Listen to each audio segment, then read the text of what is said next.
Hello, everyone, and welcome back to Daily English Lab, where learning English is easy and fun. I'm Lily. Hi, Lily. It is so wonderful to be here with you and all our amazing listeners again today. I'm Henry. Hello, everyone. Hi, Henry. Today's episode is one of those episodes that is immediately useful. Not useful one day in the future when you reach a certain level. Useful today, right now, after this episode ends. Oh, I love that. What are we covering today, Lily? Today, we are talking about how to describe your daily routine in English, how to talk about your day naturally and expressively at B1 to B2 level, with real vocabulary, real structures, and real conversational flow. Because talking about your day is one of the most universal conversations in English. Your colleagues ask, your friends ask, your language exchange partner asks, and having the vocabulary to answer fully and naturally makes such a difference to how confident you feel. Exactly. And at B1 to B2 level, we are moving beyond basic sentences like, I wake up at 7 and I go to work. We are adding detail, adding personality, adding feelings and opinions, making our daily routine description come alive. Before we start, everyone please remember to subscribe to our channel, Daily English Lab. Click the like button and share this episode with a friend who is learning English. It helps us more than you know. It really does. Thank you so much. Now let us start at the very beginning of the day. The morning routine. Henry, how does your morning usually start? Well, my morning usually starts a little reluctantly, if I am honest.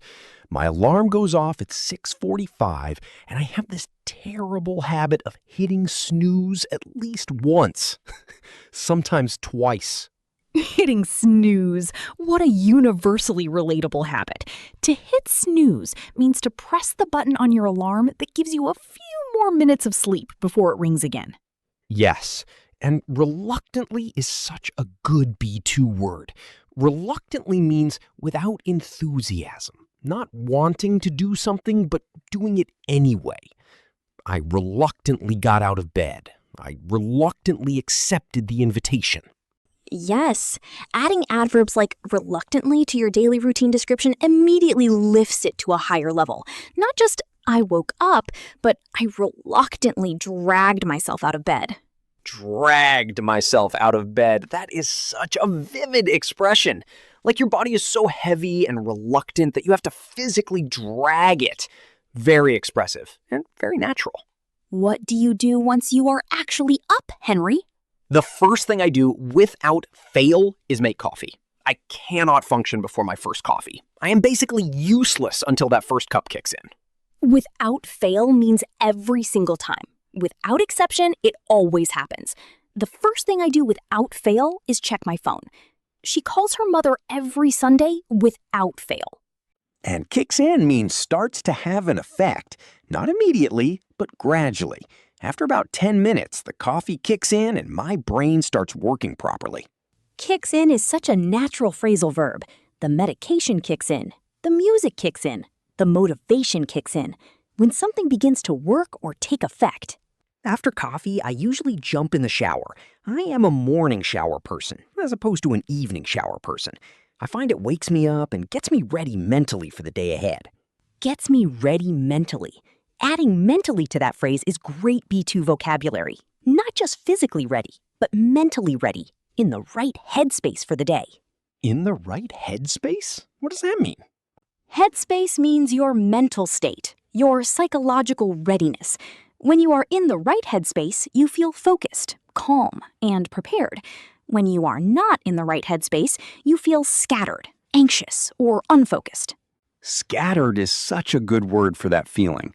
Like your thoughts are scattered in all directions. Not collected, not organized, just all over the place. All over the place is an informal expression meaning disorganized or unfocused. My thoughts are all over the place this morning. The presentation was all over the place. Now, Lily, how does your morning routine compare to mine? Quite differently, actually. I am more of a morning person than you sound. I wake up around 7 and I genuinely do not mind it. I have a slow morning by design. I do not rush. By design. That means intentionally. You planned it that way. It was a deliberate choice. Yes, By design means on purpose, intentionally, not by accident. I keep my mornings slow by design because I find it sets me up for a much better day. Sets me up. Another great phrasal verb. To set someone up for something means to prepare them or put them in a good position for what follows. A good breakfast sets you up for the morning. A good night's sleep sets you up for the day. Yes, I try to set myself up for success every morning. That means I do the things that give me the best possible start. A slow coffee, a short meditation, and a healthy breakfast. Set yourself up for success. That is such a great B2 expression and very motivational, very positive framing. Now, if you are enjoying this episode, do not forget to like the video and subscribe to Daily English Lab. And if you are still listening right now, comment the words "my routine" below. We love seeing who is here practicing with us. Yes, please comment. Now, let us move to the middle of the day, the working or studying hours. How do you structure your day once the morning is done, Lily? I work from home, so my midday structure requires a lot of self-discipline.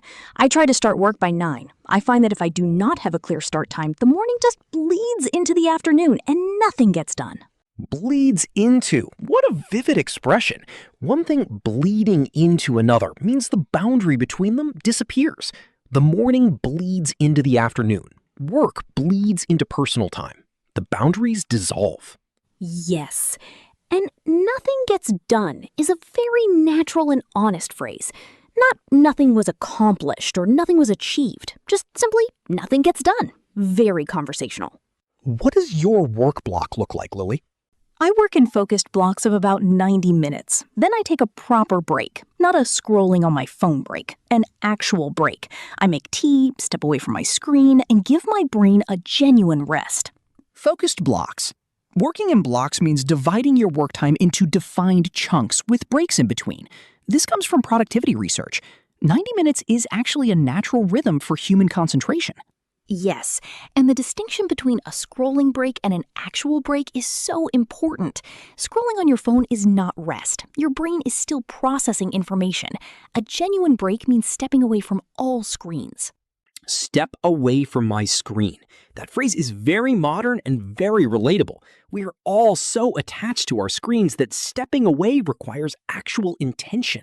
Yes, I need to step away from my screen for a while. It is so easy to spend the entire day staring at a screen without realizing how draining it is. Draining. That means it slowly removes your energy, like water draining out of a bath. Draining work, a draining conversation, a draining day. It leaves you feeling depleted and empty. Depleted, another great B2 word. Depleted means your resources, energy, motivation, focus have been used up. I feel completely depleted by the end of a long week. How do you handle lunch, Lily? Do you have a routine for the middle of the day?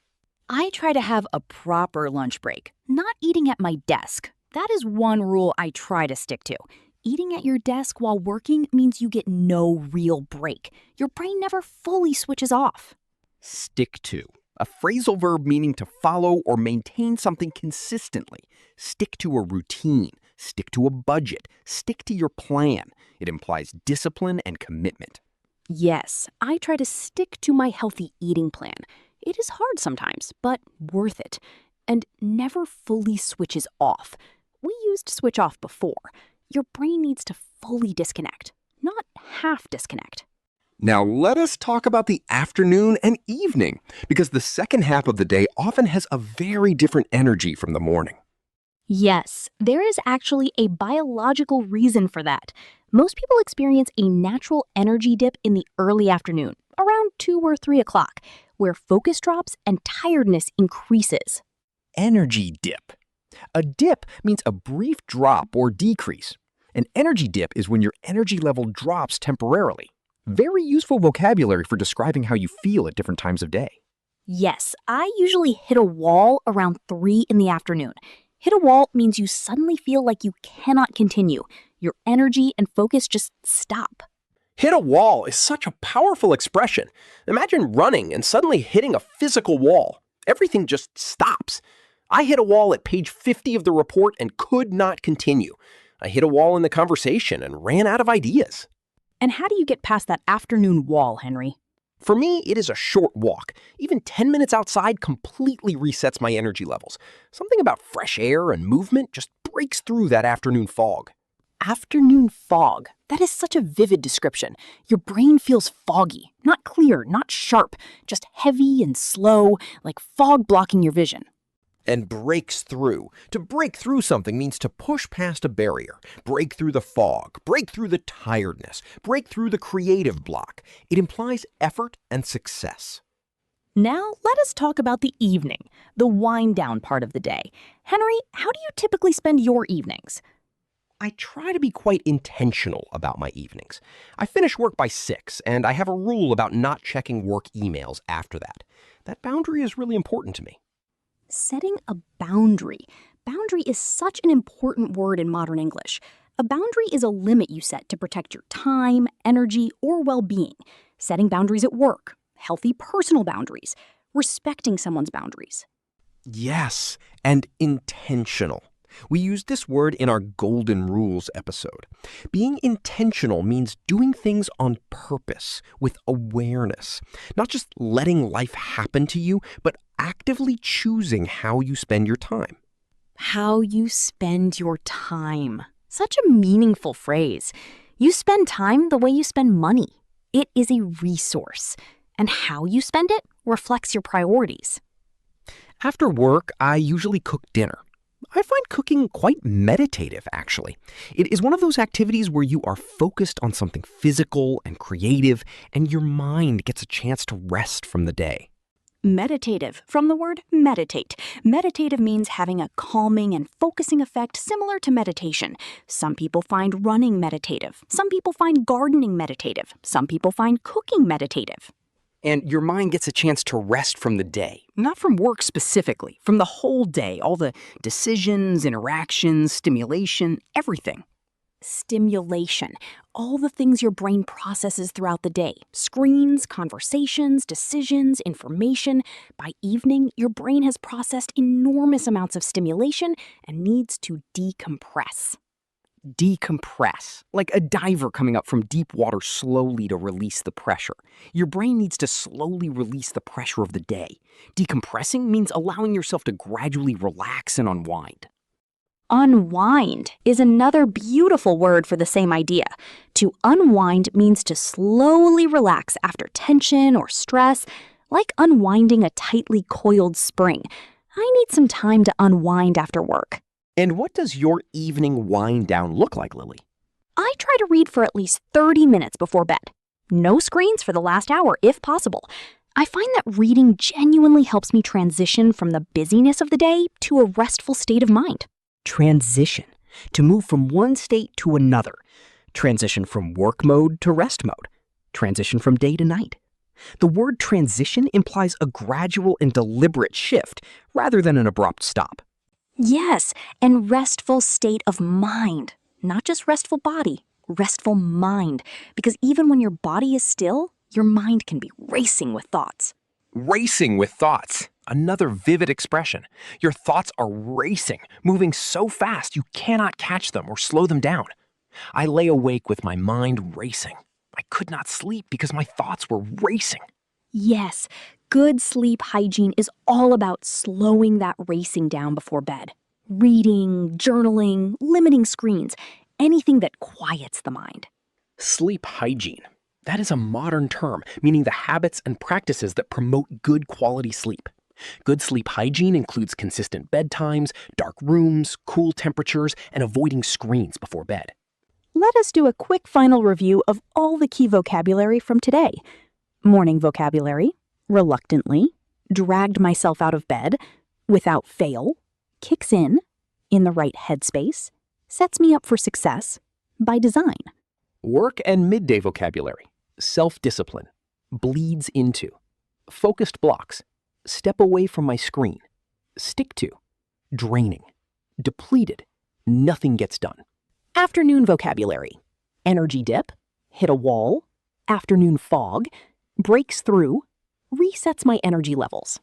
Evening vocabulary: intentional, setting a boundary, meditative, stimulation, decompress, unwind, transition, restful state of mind. racing with thoughts, sleep hygiene. That is a beautiful and complete vocabulary set for talking about your daily routine at B1 to B2 level. Our listeners now have everything they need to describe their day in rich, natural, expressive English. For our question of the day, we want you to describe one part of your daily routine using vocabulary from today. Just 2 or 3 sentences. For example, I reluctantly drag myself out of bed every morning, but once my coffee kicks in, I am in the right headspace for the day. Or, I try to stick to focused work blocks of 90 minutes and then step away from my screen for a genuine break. We cannot wait to read every single one. If this episode helped you, please subscribe to Daily English Lab. Give this video a big thumbs up and share it with a friend who wants to speak more naturally about their daily life in English. Keep describing your day. Keep building your vocabulary. Keep growing. Goodbye, everyone. Goodbye. See you in the next episode.